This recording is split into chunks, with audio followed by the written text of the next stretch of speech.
Sheikh Imran, we are now on the exact place where maybe we could say Pandora's box has been opened more than 100 years ago.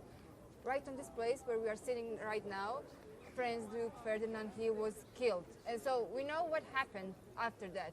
But in your own unique perspective, what do you think, if you kindly explain us, who was actually behind World War I? Bismillahir Rahmanir Rahim. I'm grateful to Allah Most Kind that I'm here at this very spot in Sarajevo, where Franz Ferdinand was assassinated in the summer of 1914.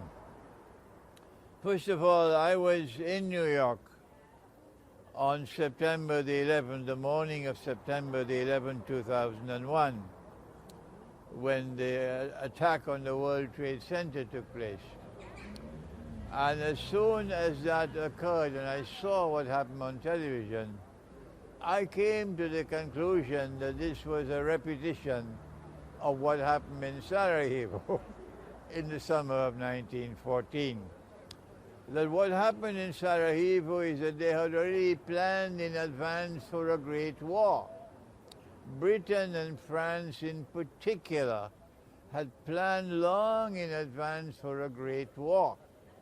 All that they needed was an event which will spark and cause the Great War to emerge. And they planned this assassination. On Judgment Day, we'll know that the assassination was planned and executed in order to provide that which will provoke the Great War. And now, after more than 100 years, we are back to Sarajevo, because we are located at a moment in time when those who provoked the First World War are now ready to provoke the Great War. The same actors are at work, except that in 1914, the United States of America had not as yet emerged as the dominant power in the world. That will take a little time.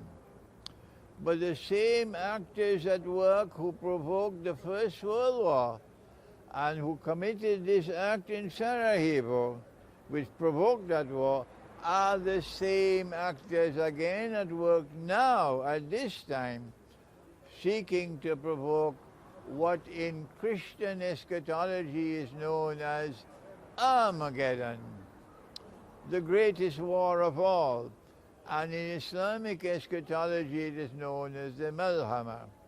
Britain and France are major actors in this drama, but now the United States has joined them. They waged the First World War for a number of reasons. But the most basic, the most fundamental of all reasons, we have to excuse the noise, we can't avoid the noise. It's a busy thoroughfare over here, but it's still a historic moment and a historic place to be able to have this brief interview. The reason why they waged the Great War was Jerusalem. They wanted to dismantle the Ottoman Empire so that they could liberate Jerusalem for the Jews, and so that they could bring the Jews back to Jerusalem to reclaim Jerusalem as their own 2,000 years after they had been sent and expelled and were living in exile. And they wanted to create a state of Israel in the Holy Land, and they wanted that Israel to one day become so powerful a state that Israel could attack Qatar, where the biggest U.S. military base in the whole Middle East is located, and attack Qatar despite the presence of the American military base, among other reasons, to say to the United States, if you didn't know it, you know it now. United States is being told by Israel, you are no longer the boss in this part of the world. We and now the boss.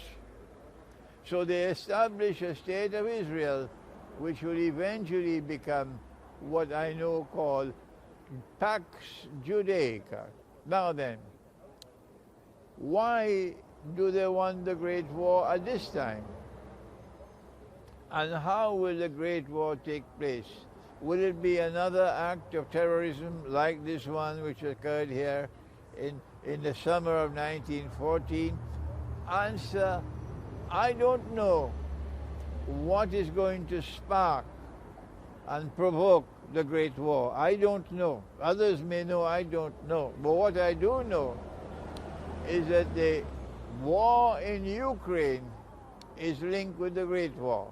I hope I am wrong, but when the war in Ukraine has reached that stage, when Ukraine is about to collapse, and Russia is being seen by the whole world as the victor, winning the war, I think that is the time they will provoke the Great War.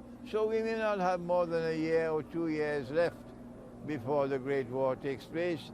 And I don't think the Great War will take place over a couple of months or weeks.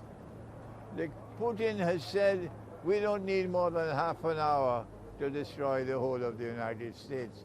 So Britain might be gone in less than 10 minutes. This is nuclear warfare. I don't know how long the Great War will last, but it won't be lasting for long.